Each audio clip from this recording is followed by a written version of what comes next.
உக்ரைனை ஆட்சி பண்ணி கொண்டிருக்கும் தற்போதைய அரசியல்வாதிகளே, உங்களை பார்த்து நான் கேட்கின்றேன் அப்படிங்கிறது போல நான் இல்லைங்க. உக்ரைனோட செகண்ட் அசோவ் பிரிகேடோட கமாண்டரான குரான்சுக் அவர்கள் அவர் தரப்பு வந்து கேள்விகளை அப்படியே தொடுத்திருக்காரு. அப்படியே ஒரு கேள்விகளும் ஏரோ மாதிரி போய் நெஞ்சில சொருகி இருக்கு உக்ரைனோட அரசியல்வாதிகள் நெஞ்சில. இவர் என்னப்பா திடீர்னு வந்து கேள்வி கேட்கிறாரு. அதாவது இவர் கேள்வி கேட்டோடனே பாகுபலி அளவுக்கு அப்படியே ஒரு ஸ்டாச்சு அளவுக்கு வந்து இவர் உயர்ந்துட்டார். ஜெலன்ஸ்கி அவர்களுக்கு மேல பக்கத்துல இந்த பாகுபலி ஸ்டாச்சு வந்து இருக்கும் இல்லையா, அது போல இவரோட மதிப்பு வந்து கூடிருச்சு. ஏன் அப்படின்னா இதுக்கு இன்னொரு காரணமும் இருக்கு. சமீபத்துல தான் இந்த ட்ரிபோர்வா ஃபாரஸ்ட்க்கு வந்து இவர் டிரான்ஸ்ஃபர் ஆகி வந்தார். வந்த உடனே இவர் சார்ஜ் எடுத்த உடனே என்டையர் உக்ரைனோட ஃப்ரண்ட் லைன்ஸும் பாத்தீங்கன்னா மேல கர்கிவ்ல இருந்து கீழே கிரீமியா வரைக்கும் இந்த கர்சன் வரைக்கும் எந்த பகுதியிலையும் உக்ரைனோட வீரர்கள் முன்னேற்றம் அப்படிங்கிறது இல்லை. எல்லா பகுதியிலையும் ரஷ்ய வீரர்களோட முன்னேற்றத்தை பத்தி தான் பேசிட்டு இருப்போம். அதுவும் பாருங்க செசிவியாரோட கிழக்கு பகுதி முழுவதும் ரஷ்யாவோட கட்டுப்பாட்டுக்குள்ள வந்துருச்சு. கீழே வந்து பாத்தீங்கன்னா இந்த ட்ராஸ்க் பகுதியில இன்னைக்கு வரக்கூடிய அப்டேட்ஸ், நியூயார்க்குள்ள இருக்கக்கூடிய பல ஸ்ட்ரீட்ஸை பிடிச்சிட்டு அதுக்கு பக்கத்து இருக்க செட்டில்மெண்ட்ஸை நோக்கி முன்னேறிட்டாங்க. ஏகப்பட்ட முன்னேற்றம், பல இடங்கள்ல இன்னும் பல இடங்கள்ல முன்னேற்றம் அப்படிங்கிறது சொல்லப்பட்டு வருது. ஸோ இப்படி இருக்கும் சமயத்துல இந்த அசோவ் பிரிகேட் கமாண்டர் சமீபத்துல தான் இந்த பகுதியில ட்ரிபோர்வா ஃபாரஸ்ட் பகுதியில கமாண்ட் பொசிஷன் எடுத்துக்கிறாரு. எடுத்த உடனே அப்படியே ரஷ்யாவை அடிச்சு துரத்திட்டு இருக்காரு. உக்ரைன் ஒரு இடத்துல முன்னேறுதுன்னா அது இவரோட கட்டுப்பாட்டு கீழே இருக்கக்கூடிய அந்த ட்ரிபோர்வா ஃபாரஸ்ட் தான். இவரை மட்டும் கமாண்டர் இன் சீஃப் ஆக்கியிருந்தாங்கன்னு வச்சுக்கோங்களேன், அவ்வளோதாங்க. ரஷ்யா எங்க சைபீரியாலாம் தாண்டி கொண்டு போயிருப்பாரு இந்நேரத்துக்கு ஃப்ரண்ட் லைன். அந்த அளவுக்கு ஆக்ரோஷமான ஒரு மனுஷன் இப்போ வந்து ஆக்ரோஷமான கேள்விகள் கேட்டிருக்காரு. உடனே உக்ரைனோட ராணுவ வீரர்கள் மனசுல இருக்கக்கூடிய வலி வேதனைகள் எல்லாமே வெளியே வந்து கொட்டி தீக்கிறதுக்கு பேசுறதுக்கான ஒரு பிம்பம் இருக்கும் இல்லையா, ஒரு நபர் வேணும் இல்லையா, அப்படி ஒரு தங்க மனிதரா இவர் வந்து இருக்காரு. இவர் அப்படி என்ன கேள்விதான்ப்பா கேட்டாரு, பில்டப்ல ரொம்ப ஜாஸ்தியா இருக்கு அப்படிங்கிறது போல சொல்லுவீங்க. என்ன கேட்டிருக்கிறாரு அப்படின்னா 5 கேள்வி. ஏங்க டிசிசி அபிஷியல்ஸ் இருக்கிறாங்களே, த சோ கால்டு அபிஷியல்ஸ், அந்த காஃபி குடிக்கிறாங்களே சாயங்காலம் கெஃபே, அங்கெல்லாம் போய் நிக்க மாட்டாங்களா? அங்க வர ஆளுங்களை பிடிக்க மாட்டாங்களா? இல்லை இந்த பிஸ்னஸ் சென்டர்ஸ்லாம் இருக்கு இல்லையா, ஷாப்பிங் மால் இந்த ஏரியாலாம் இருக்குல்ல, அங்கெல்லாம் போய் நின்று வரக்கூடிய ஆளுங்களாம் பிடிக்க மாட்டாங்களா? பிஸ்னஸ் சென்டர்லாம் இந்த கம்பெனி வச்சுக்கிறவங்களாம் போய் பிடிக்க மாட்டாங்களா? சரி, இந்த ஜிம்முக்கு போய் ட்ரைனிங் பண்றாங்க இல்லையா, ஒரு வீடியோங்க ஒடசால வந்து குண்டு போட்டு வெடிச்சிட்டு இருக்குது. அந்த இடத்துல வந்து பாத்தீங்கன்னா ஜிம்ல மேல டாப் ஃப்ளோர்ல உட்காந்து ஜிம்ல எக்ஸசைஸ் பண்ணிருக்காங்க. ஏன் அவங்களா கண்ணுக்கு தெரிய மாட்டாங்களா? அப்புறம் நோவோபிர்கேலிப்ஸ்கி பேர் கொஞ்சம் கரெக்டாக உக்ரைன்ல இருக்கக்கூடிய ஒரு பகுதி போல இருக்கு. இது இன்டர்நேஷனல் தளம்ங்கிறதுனால நம்ம நாட்டில் இருக்கக்கூடிய உதாரணத்தை நம்ம மென்ஷன் பண்ண விரும்பல. ஆனா விழிப்புணர்வுக்காக இது போல விஷயத்துல எதுவும் கம்பேர் பண்ணிடக்கூடாது, உங்களுக்காகவும் ஒரு இதுக்காக சொல்ல வரேன். இது என்னன்னா, அந்த பணக்காரர்கள் உயர் பதவியில் இருக்கக்கூடிய நபர்கள், இந்த எலைட்ஸ்ன்னு சொல்லுவாங்க இல்லையா, அவங்க எல்லாம் வாழக்கூடிய பகுதி போல இருக்கு. ஸோ அதுல ஒரு பர்டிகுலரா ஒரு பகுதியை சொல்லி, ஏன் இந்த மாதிரி ஏரியால இருக்கிறவங்களெல்லாம் உங்க டிசிசி ஆபீசர்ஸ் கண்ணு தெரியாது, அப்படியே கண்ணை மறைச்சுக்குவாங்களா? சரி, இதெல்லாம் தான் இல்ல, உங்களால முடியல. இந்த 4 பாயிண்ட்டுக்கு வந்து பாத்தீங்கன்னா உங்களால முடியல. எங்க ஜிம்மு, காஃபி சென்டர், பணக்காரங்க வாழ்ற பகுதி, அதுக்கப்புறம் இந்த ஷாப்பிங் சென்டர், இது போல ஏரியாக்கள். இப்ப 5ஆவதா கேள்வி கேட்டிருக்காருங்க, நச்சக்கன்னு கேட்டிருக்காருங்க. போலீஸ்ல டேட்டா பேஸ் இருக்குல்ல, குற்றவாளிகள், குற்றம் செஞ்சவர்கள், இந்த ஆர்கனைஸ்டான கிரைம் செய்யக்கூடிய கேங்ஸ்டர்ஸ், திருட்டு தீவிரவாதிகள் அழைக்கப்படக்கூடிய உக்ரைன்ல இருப்பாங்க இல்லையா, அவங்களாம் கண்ணுக்கு தெரிய மாட்டாங்களா? போய் போய் பிடிக்குதான் முடியுமா? அவங்களால முடியாதுல்ல, அவங்களாம் பார்க்க மாட்டாங்களா? அதெல்லாத்தையும் விட்டுட்டு ஏழைபாளைகள், கண்ணு தெரியாதவங்க, மிலிட்ரிக்கு ஃபிட் ஆகாதவங்களெல்லாம் ஏன்பா பிடிச்சிட்டு வந்து உசுறு எடுக்கிறீங்க? போய் அங்க நின்று பிடிங்க. முடியாதவங்களால.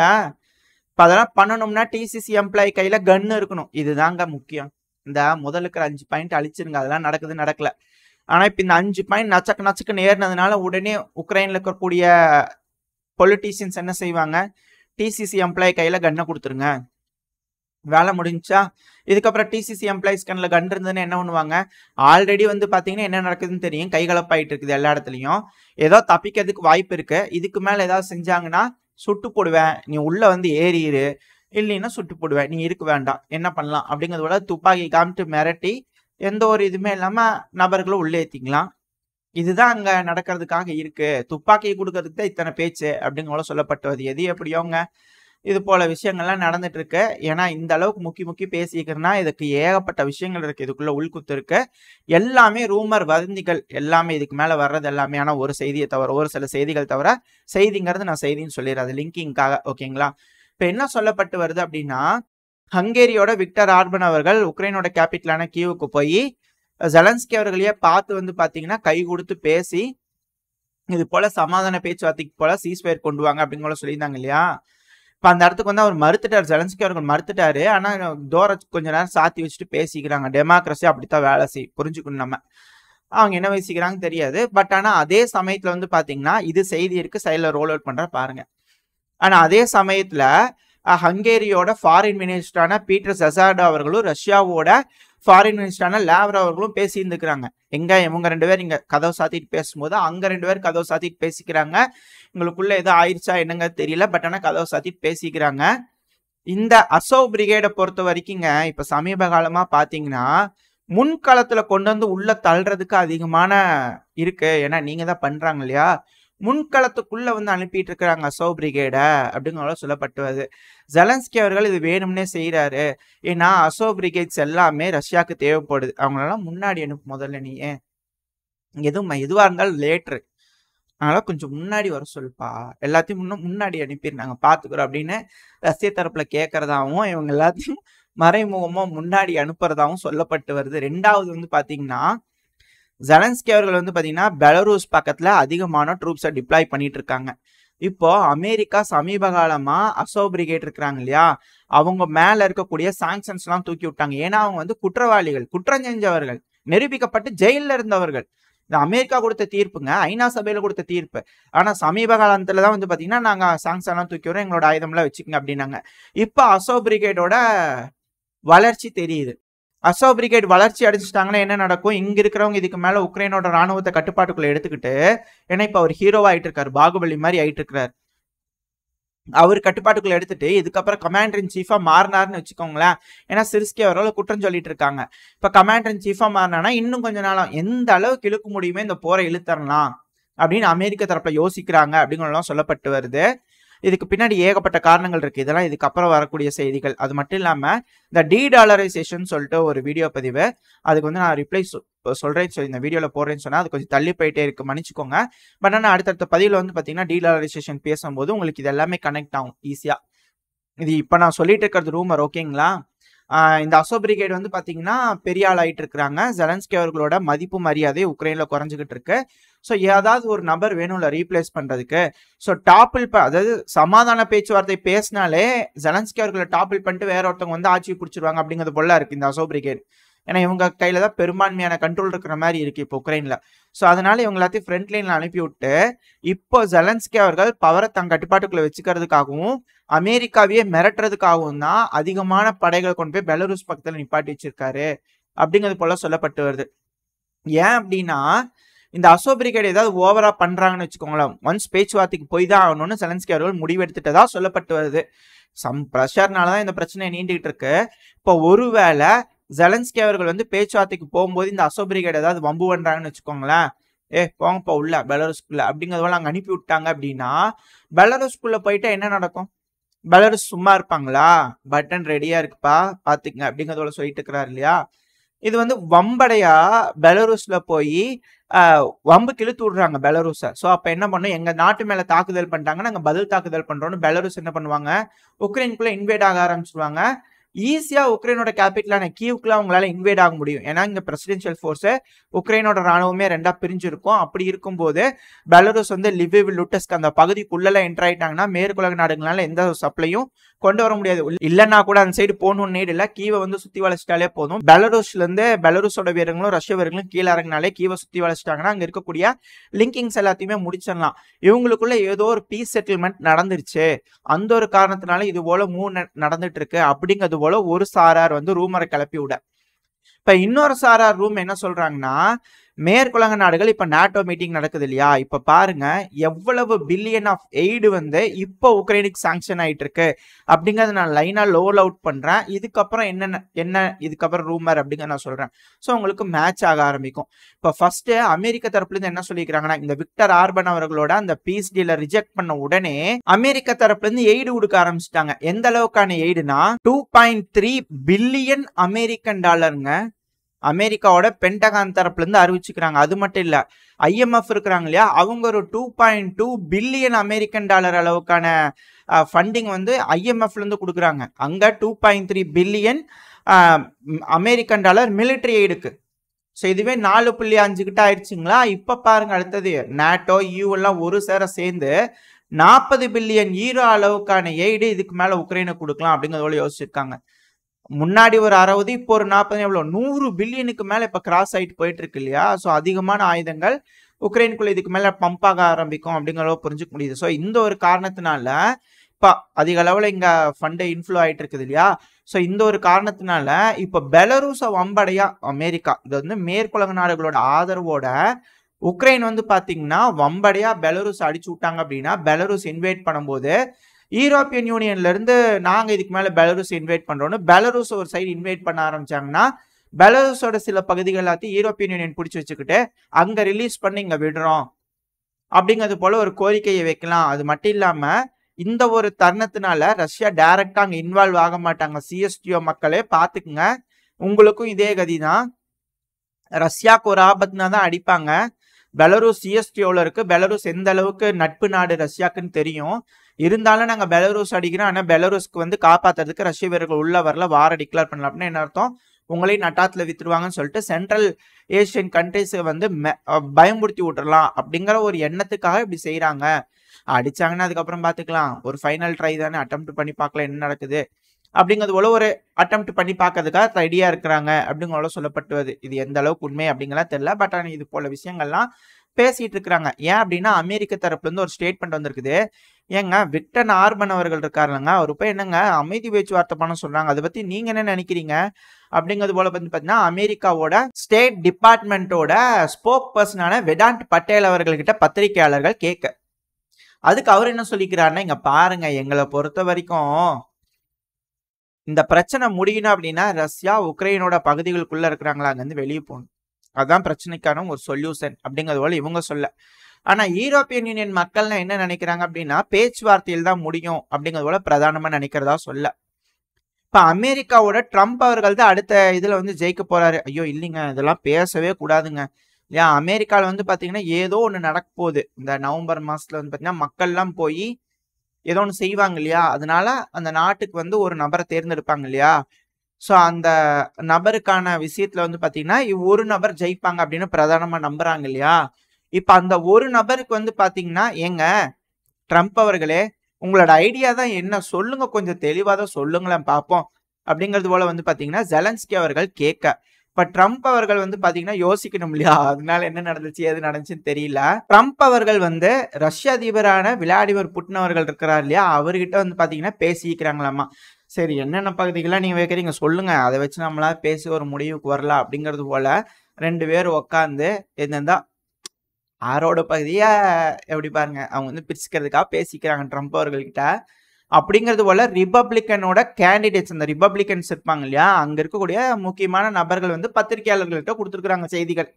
இதுவும் வதந்தின்னு வச்சுக்கோங்களேன். பட் ஆனா அவங்கள பேசிக்கிறாங்க, ஏதோ நடந்திருக்கு இல்லையா? ஸோ அதை மோப்பம் பிடிச்சதுக்கு அப்புறமா இப்ப ஜெலன்ஸ்கி அவர்கள் வந்து ட்ரம்ப் அவர்கள்ட்ட ஒரு ஐடியா இருக்குதுன்றாருல, ஏதோ போற நிறுத்திடுவேன்றாருல, என்ன ஐடியா சொல்லுங்க கொஞ்சம் தெளிவா. ஏன்னா எங்களோட சாவர்னிட்டி அதுல ஏதாவது இண்டிபெண்டன்ஸே எங்களோட இதுல வந்து அது பிரச்சனை இருக்கா, எங்களோட ஸ்டேட் ஹுட்டுக்கு ஏதாவது பிரச்சனை இருக்கான்னு நாங்க தெரிஞ்சுக்கணும். முதல்ல நாங்க முதலே தெரிஞ்சுட்டு அதுக்கேற்ற மாதிரியாவது ப்ரிப்பேர் ஆயிக்கிறோமா, முதல்லயே சொல்லுங்க என்ன என்ன ஏதுன்ட்டு. ஏன்னா உக்ரைனோட அதிபர் எப்படி ரஷ்யாவை விட்டுட்டு பேசினாங்களோ, இப்போ உக்ரைனோட அதிபரையே விட்டுட்டு அவங்க பேசிக்கிறாங்க இல்லையா, அதுதானே கடைசி நடக்க போகுது. அதனால இவருக்கு கொஞ்சம் பயம் வந்துருச்சு, என்னப்பா முழுசி அழிச்சிட்டு என்ன முன்னாடி வந்துடுறியா அப்படிங்கிறதுல 2 பேரும் பேசிக்கிட்டாங்கன்னா வம்பாய் போயிரும் இல்லையா? ஸோ அந்த ஒரு காரணத்தினால இவருக்கு இப்ப பயம் வந்து இது போல கேட்கறதா சொல்றாங்க. அது மட்டும் இல்லாம இப்ப வந்து கருத்து கணிப்புல வந்து பாத்தீங்கன்னா என்ன சொல்லிக்கிறாங்கன்னா, உக்ரைன் தரப்புல இருந்து உக்ரைனோட மக்கள் என்ன ஃபீல் பண்றாங்கன்னா, யூரோப்பியன் யூனியன்ல சேர்றதும் சரி நாட்டோல சேர்றதும் சரி ரெண்டுமே ஒரு சேர இம்பார்ட்டன்ட். ஒன்னுல சேர்ந்துக்கலாம் ஒண்ணு வேண்டாம் அப்படிங்கறத இம்பார்ட்டன்ட் இல்ல, ரெண்டுலயுமே சேரணும் அப்படிங்கிற சொல்லப்பட்டு வருது. அது மட்டும் இல்லாம ரஷ்யாவுக்கு ஆதரவா வந்து போயிட்டாரு ஜெலன்ஸ்கி அவர்கள், ரஷ்யாவுக்கு கொஞ்சம் ஃபேவரா போயிட்டாரு இந்த பேச்சுவார்த்தைகள் வச்சு அப்படிங்கிறது போல ரூமர் வருதுல்ல. அதுக்கு எப்படி பேக்கப் கொடுக்குறாங்க அப்படின்னா ஆடட் சப்போர்ட். இப்ப நாட்டோ மீட்டிங் நடக்கிறதுக்குள்ள இன்விடேஷனாவது கொடுத்துருக்கணும்ல, அட்லீஸ்ட் அப்சர்வராவது பார்வையாளராவது கூப்பிட்டுருக்கணும்ல உக்ரைனுக்கு. எந்த இன்விடேஷனும் வைக்கலீங்க இந்த மாசம் 9ஆம் தேதி நடக்க இருக்கு நாட்டோ மீட்டிங்க்கு. அப்படின்னா என்ன மனசு விட்டார் ஜெலன்ஸ்கி அவர்கள், அதனாலதான் வந்து சீட்டோட சேர்ந்துக்கலாமா அப்படிங்கிறதுக்காக அங்க அப்ளிகேஷன் சப்மிட் பண்ணதுக்கு பாத்துட்டு இருக்காரு அப்படிங்கிறது போல ரூமர்ஸ் எல்லாம் வந்துட்டு இருக்குது. அது கூட பரவாயில்ல, நாட்டோல சேர்றது கூட ரெண்டாவது வச்சுக்கோங்க. ஜோசப் போர்ல் அவர்கள் என்ன சொன்னாரு, யூரோப்ல வந்து உக்ரைனை சேர்த்ததுக்கு லைட்னிங் ஃபாஸ்ட்ல உக்ரைன் ஓடிட்டு இருக்குது அப்படிங்கிறத சொன்னாங்க இல்லையா. அது என்ன ஓடினாலும் ஒரு 10-15 வருஷம் ஆகும் அப்படிங்கிறத சொல்லப்பட்டு வருது. பட் ஆனா இயூல வந்து கருத்து கணிப்பு வச்சுக்கிறாங்களாமா, என்னங்க உக்ரைனை யூரோப்பியன் யூனியன்ல சேர்த்திக்கலாமான்ட்டு. இப்ப அதுக்கு வந்து பாத்தீங்கன்னா பெரும்பான்மையான யூரோப்பியன்ல நடுநிலைமையா அப்படியே வந்து டிவைட் ஆயிருக்காங்களாமா சரிவாதியா. சேர்த்தலான்னு சில நபர்கள் சொல்றாங்க, வேண்டான்னு சில நபர்கள் சொல்றாங்களாமா. ஸோ இயூலயே வந்து கொஞ்சம் கஸ்முசா கொஞ்சம் பிரச்சனை இருக்கு யூரோப்பியன் யூனியன்ல உக்ரைனை சேர்த்துறதுக்கு அப்படிங்கிற புரிஞ்சுக்க முடியுதா. இப்படி இருக்கும் சூழ்நிலையில உக்ரைன்ல எலக்ட்ரிசிட்டியே இல்லை, அதிக அளவுல வந்து இம்போர்ட் பண்ணிட்டு இருக்கிறாங்களாமா. இதுக்கு முன்னாடி எலக்ட்ரிசிட்டியை எக்ஸ்போர்ட் பண்ணிட்டு இருந்த ஒரு நாடு இப்ப இம்போர்ட் பண்ண வேண்டிய சூழலுக்கு தள்ளப்பட்டுச்சு பாருங்க. இது எல்லாத்துக்கும் மேல யூரோப்ல இருக்கக்கூடிய மக்கள், பெரும்பான்மையான மக்கள், பாதிக்கும் மேற்பட்ட மக்கள் பேச்சுவார்த்தை மூலியமா தான் இந்த பிரச்சனைக்கு தீர்வு காண முடியும் அப்படிங்கிறது போல சொல்லிட்டாங்க. பேச்சுவார்த்தைன்னு என்ன, ரஷ்யா பிடிச்சிருக்கிற பகுதியை வெளியே போக சொல்ல முடியுமா, முடியவே முடியாது. அதுக்கு ஸ்ட்ராங்கான வேற ஏதாவது ஒரு ரீசன் வேணும். அது இப்போதைக்கு வாய்ப்பு இல்லை, இழப்பு தான் உக்ரைனுக்கு அப்படிங்கிறது போல தெரிஞ்சிட்டதுனால இது போல பேச்சுவார்த்தைக்கு போறதுக்கு வாய்ப்பு இருக்கு, ரஷ்யா கூட போய்க்கிறதுக்கு வாய்ப்பு இருக்கு அப்படிங்கிற சொல்லப்பட்டுவது. ஸோ இருவேறு கருத்துகள் இருக்கு இந்த செய்திகளின் அடிப்படையில எல்லாம் வச்சு பார்க்கும்போது இருவேறு கருத்துக்கள் தெரியுது. ஒன்னு, ஜெலன்ஸ்கி அவர்கள் யதார்த்தத்தை புரிஞ்சுக்கிட்டு ரஷ்யா கூட பேச்சுவார்த்தையை ஆரம்பிச்சிருக்கலாம். இப்ப அந்த பேச்சுவார்த்தைக்கு ஏதோ சிக்கல் ஏற்பட்டுரும் அமெரிக்கானால அப்படிங்கிற ஒரே காரணத்துக்காக மேபி பெலருஸை போய் அடிச்சு பெலருஸை உள்ள இழுத்து விட்டு மேபி இருக்கலாம், எங்களுக்கு ப்ரொடெக்ஷன் கொடுங்க வந்து உக்ரைன் அப்புறம் கேட்டிருப்பாங்க, ரஷ்யா வந்து எங்களுக்கு ப்ரொடெக்ஷன் கொடுங்க, ஏன்னா எங்களுக்கு பிரச்சனையாயிட்டு இருக்கும்போது அதிகமான வீரர்கள் இறந்துட்டாங்கன்னா அவங்க பாட்டுக்கு லிவிவ் லுட்டஸ்குள்ள உள்ள வந்து ஏதாவது பகுதியை பிடிச்சிட்டு போயிட்டாங்கன்னா என்ன பண்றது. ஏன்னா பெலருஸ்குள்ள வரும்போது யூரோப்பியன் யூனியனோட ஆளுங்க அந்த நாட்டோ நாடுகள் உக்ரைனுக்குள்ளேயும் தான் வருவாங்க. ஸோ அந்த ஒரு காரணத்தினால இப்படி ஒரு தியரி போயிட்டு இருக்கு. இன்னொரு தியரி வந்து பாத்தீங்கன்னா இல்ல அதே ஆப்ஷன் தான், நாட்டோ நாடுகள் பெலருஸ்ல பெரும்பான்மையான பகுதியை போய் பிடிச்சிட்டாங்க அப்படின்னா ரஷ்யா கிட்ட டிமாண்ட் வச்சு அங்க போறியா இங்க போலாம், இல்லைன்னா இல்ல அப்படிங்கிறது போல ஒரு வெயிட் வைக்கலாம் இல்லையா நெகோசியேஷனுக்கு. ஸோ அதுக்காக அப்படி சொல்றாங்க அப்படிங்கிற சொல்லப்பட்டுவது. எது எப்படியோ பெலருஸ் கிட்ட அணு ஆயுதம் இருக்குது, உள்ள வந்தாங்கன்னா சமக்குன்னு போட்டு பார்த்துருவாங்க, போலாண்ட்ல போட்டே பார்த்துடலாம் அப்படின்னு ட்ரை பண்ணிடுவாங்க. ஏன்னா இப்போ வந்து யூரோப்ல ஏகப்பட்ட பொலிட்டிக்கல் இன்ஸ்டெபிலிட்டி நடந்துட்டு இருக்கு. அதுவும் குறிப்பா பிரான்ஸ்ல வந்து பாத்தீங்கன்னா ஆட்சி மாற்றம் வந்துருச்சு, ஜெர்மனில கவுந்து உயரம் போல தெரியுது, யூகேல வந்து பாத்தீங்கன்னா கண்டிப்பா இப்ப ரிஷி சுனாக் அவர்கள் திரும்பி நின்னா ஜெயிக்க முடியுமான்னு தெரியல. அதுல என்னன்னா ரிஷி சுனாக் அவர்கள் நம்மளும் கோயிலுக்கு போனா பரவாயில்ல, எதிர்கட்சியில இருக்கிற தலைவர் கூட கோயிலுக்கு போய் சாமி கும்பிட்டுக்கிறாருன்னா பாத்துக்குங்களேன் எந்த அளவுக்கு அங்க இந்து கம்யூனிட்டி இருக்கிறாங்க அப்படிங்கிறது போல நம்மளால புரிஞ்சுக்க முடியுது. ஏன்னா 1.5 மில்லியன் ஓட்டர்ஸ் இருக்கிறாங்களாமா. ஸோ இதுதான் இங்க இருக்கக்கூடிய ஒரு விஷயம். யூகேலயும் முடிஞ்சு, ஜெர்மனிலயும் முடிஞ்சு, இட்டாலி அது நோஹோ, ஸ்லோவாக்கியா நோவே, ஹங்கேரி நோவே, ரொமேனியா வேணா மேபி ஒரு பானா இருக்கலாம், இந்த மால்டோவாக்காக வருவாங்க, மேபி உக்ரைனுக்காக அப்படிங்கிறது தெரியல. எனிஹவ் ஸோ இதுதான் இங்க இருக்கக்கூடிய சூழ்நிலை. பெருமளவுல யூரோப்பியன் யூனியன் சப்போர்ட் பண்ணாது. அது மட்டும் இல்லாம அடுத்த 6 மாசத்துக்கு ஹங்கேரியோட விக்டர் ஆர்பன் அவர்கள் தான் வந்து பாத்தீங்கன்னா தலைமை பொறுப்பை ஏத்துக்கு போறாங்க. ஸோ அப்படி இருக்கும்போது பெலருஸ் உள்ள வந்து அடிக்கும்போது ஒரு பெருமளவுக்கு எதிர்ப்போ இல்ல கடும் கோபமோ காட்டிக்க மாட்டாங்க அப்படிங்கிறது போலலாம் ஃபுல்லா ஒரு இதா வந்து சொல்லியிருக்கிறாங்க. ஓரளவுக்கு நானும் எல்லாத்தையும் செய்திகள்லாம் கலெக்ட் பண்ணி என்ன சொல்றாங்க அப்படிங்கிற ஒரு பிக்சர் உங்களுக்கு கொடுத்துருப்பேன். நீங்க தான் அலசி ஆராய்ஞ்சு எது உண்மை எது பொய்யா இருக்கலாம், இல்ல எல்லாமே பொய்யா இருக்குமா அப்படிங்கலாம் தெரிஞ்சுக்கணும். இது வந்து விழிப்புணர்வுக்காக தான். எப்படின்லாம் ஊர்ல பேசுவாங்க, யாரும் நம்பிடாதீங்க அப்படிங்கிற உங்களோட விழிப்புணர்வுக்காக தான், புரியுதுங்களா? மற்றபடியில எதுவும் இல்லை. இதோட இந்த பதிவு நான் முடிச்சுக்கலாம். உங்களோட கருத்துக்கள் என்ன, இந்த பதிவு நல்லா இருக்கா, இந்த சேனல் நல்லா இருக்கா, உங்க ஃப்ரெண்ட்ஸ் அண்ட் ஃபேமிலியோட ஷேர் பண்ணிட்டு உங்களோட கருத்துக்களையும் சொன்னீங்க அப்படின்னா அடுத்தடுத்த பதிவுகள் எப்படி போடலாம், என்ன பண்ணலாம் அப்படிங்கறது கண்டினியூஸா போட முடியும். ஸோ உங்களோட ஆதரவு எப்போ எனக்கு இருக்குன்ற நம்பிக்கையில இந்த பதிவை நான் முடிச்சுக்கலாம். இந்த பதிவு நல்லா இருக்குன்ற நம்பிக்கையில அடுத்த பதிவு உங்களை சந்திக்கிறேன். அது வரைக்கும் ஸ்டே சேஃப், பை பை.